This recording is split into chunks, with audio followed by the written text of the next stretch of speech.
রাসূল সাল্লাল্লাহু আলাইহি সাল্লাম বলেছেন, কোনো ব্যক্তি যদি দুইজনের মধ্যে সম্পর্ক বিনষ্ট হওয়ার জন্য কান কথা বলে, মিথ্যা কথা বলে, অথবা সত্য কথাই এমনভাবে বলল যে তার কাছে একজনকে অপরজনের সাথে কালারিং করে দিল, খারাপ বানিয়ে দিল, এই ব্যক্তি আমার উম্মতের মধ্যে অন্তর্ভুক্ত হবে না। আমরা আজকাল অনেক সময় এক কঠিন অবস্থার এক বন্ধুত্ব, অনেক সুন্দর একটা বন্ধুত্বকে আমরা বিনষ্ট করে দেওয়ার জন্য একজনের কাছে গিয়ে অপরজনের নামে বদনাম করি। আমরা দেখা যায় সাংসারিক জীবনে স্বামী স্ত্রীর মধ্যে আমরা বিভেদ তৈরি করার জন্য আমরা কান কথা বলি, বউ শাশুড়ির মধ্যে আমরা বিভেদ তৈরি করার জন্য কান কথা বলি।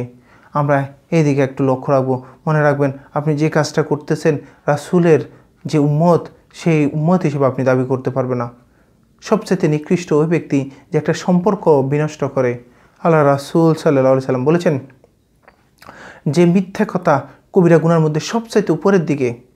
সে মিথ্যা কথা বলাও জায়েজ যখন আপনি একটা মানুষের সম্পর্কটা আপনি সৃষ্টি করতে যাবেন, আর ওই জায়গায় আপনি সম্পর্ক সৃষ্টি করা তো দূরে থাক, আপনি আরও কান ফোড়া দিচ্ছেন, মিথ্যা কথা বলতেছেন, ইনিয়ে বিনিয়ে কথা বলতেছেন, আরও কথার মধ্যে আপনি অনেকগুলা মশলাপাতি যুক্ত করে আপনি এমনভাবে বলতেছেন যেন তাদের সম্পর্কটা বিনষ্ট হয়ে যায়।